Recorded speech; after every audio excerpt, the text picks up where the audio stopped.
Hello, today we are going through the next part of the Aldenham 2015 maths paper. So without any further ado, let's get straight into these questions. So now for this reflection question, let's try and work this out.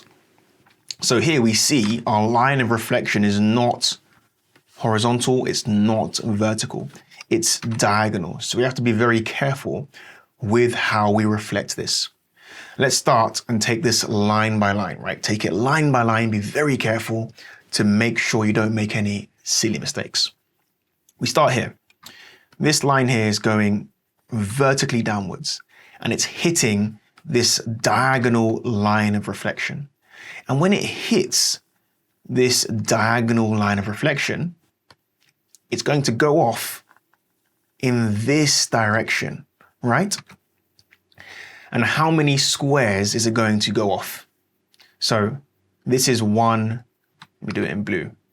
This is 1, 2, 3, 4 squares until we get to the line of reflection. So we do the same thing. We bunny hop. 1, 2, 3, 4. 4 bunny hops. And this brings us all the way here. Okay. Now we move on to the next part. And to be honest, instead of trying to work out this slanted bit here, which might be a bit hard, we can simply work out this bit here and do the same thing again.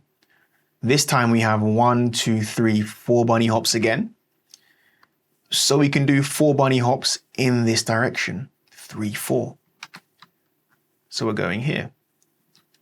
And now, if you were to find reflecting this part of the line hard, you don't have to think about it anymore because we simply connect these two lines together and that should be the reflection of this line. So you can see we've worked it out. This is the reflection of this shape given our awkward diagonal line of reflection.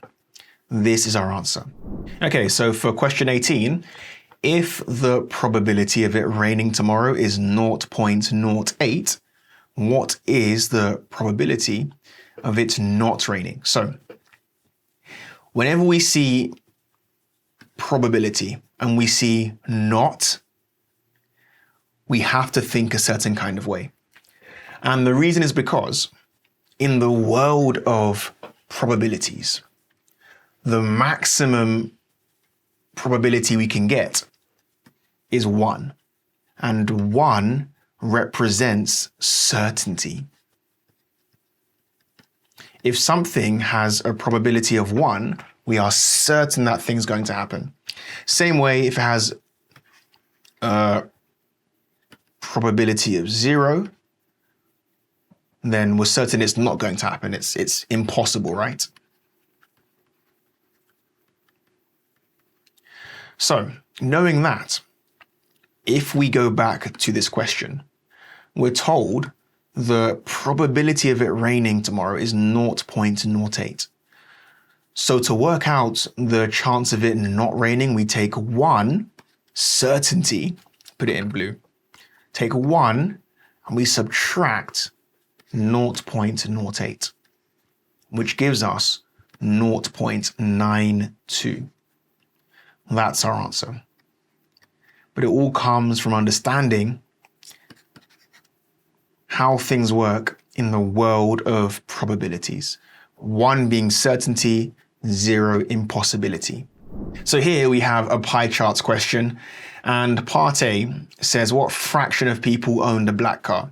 So here we can see very clearly that on the pie charts, the black section makes a right angle, right? So if we have a right angle, that means out of the whole pie chart, the whole circle, which represents 360 degrees, our right angle represents 90 degrees, and therefore the fraction is going to be our 90 degrees over the entire 360 degrees. And therefore 90 over 360, take out common factor of 10 or cancel zeros, 9 over 36, which is 1 over 4. So a quarter of these people owned a black car. And now we're told that given that 5 people owned a white car, how many people owned a silver car? Okay, so there's a couple parts to this question. So let's try and take it step by step. And let's create some room, okay? This is going to be a bit of working here. So we're told that 5 people owned a white car. So where's the section that represents white cars? It's over here. So the first step to working this out is we need to understand how many degrees this white section takes up. Now, we're not really told, but using our knowledge of pie charts, we can see that this section should be around 30 degrees, right? Because we have this right angle here, which again we know is 90 degrees, and it seems to be a third of the 90 degrees. So it's almost like this is split into 3, right? 1, 2, 3.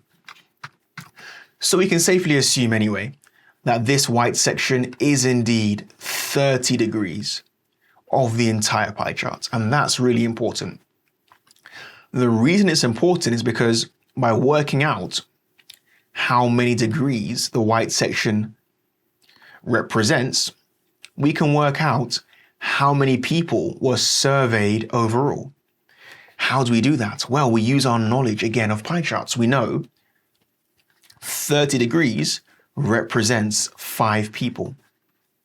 But the whole pie chart is 360 degrees.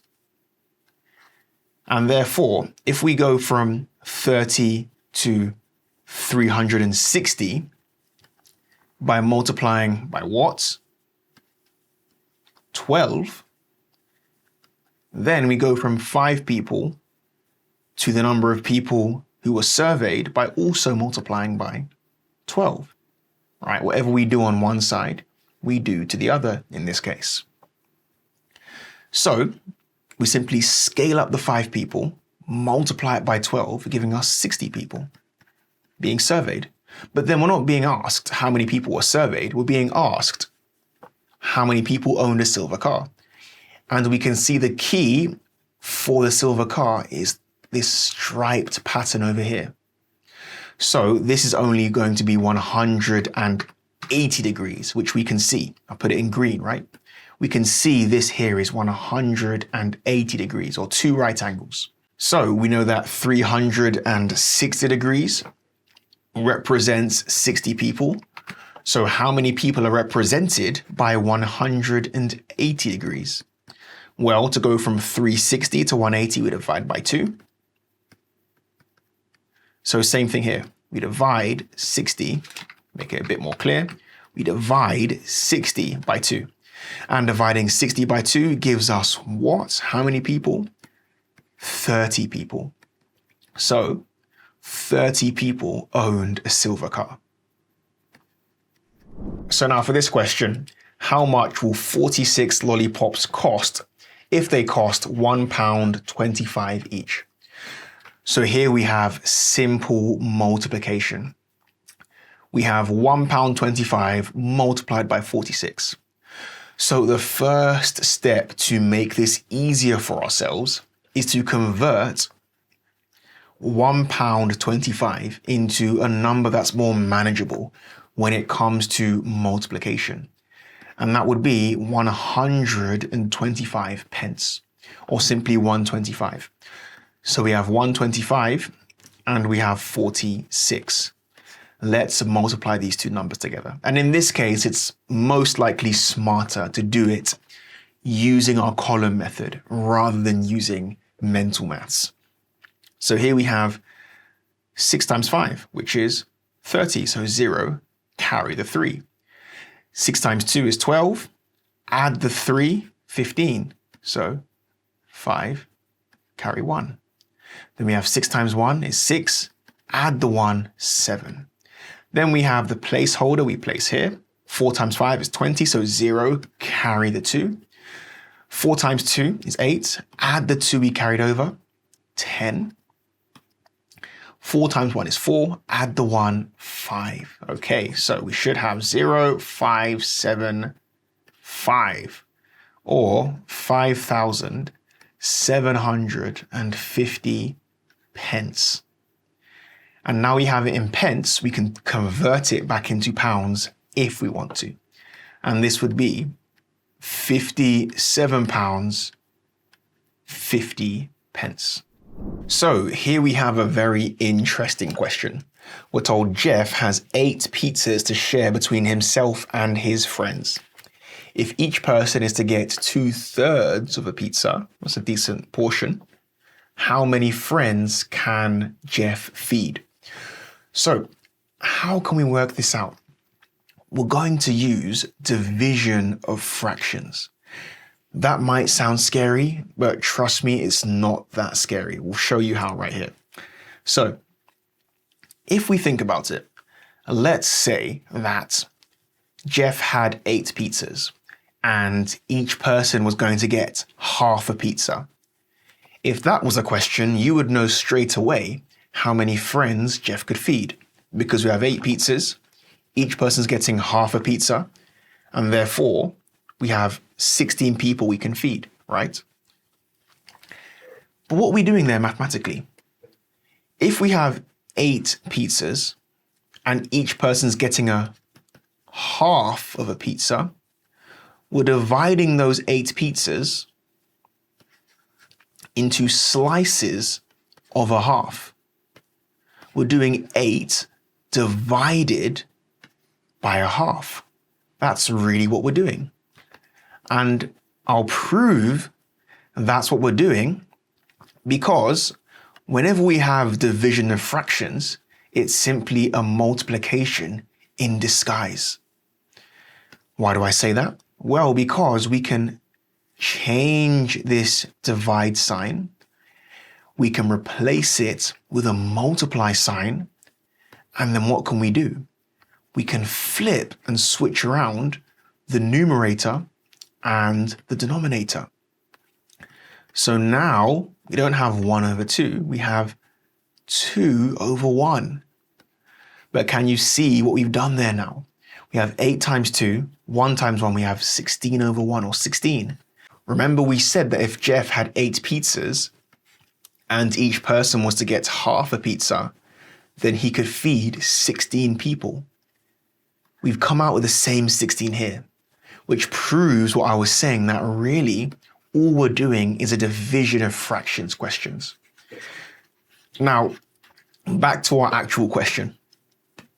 And this time we don't have Jeff giving each person half a pizza. We have Jeff giving each person 2/3 of a pizza. So we have 8, or 8/1, divided by 2/3 of a pizza, 2/3. And again, this is a multiplication in disguise.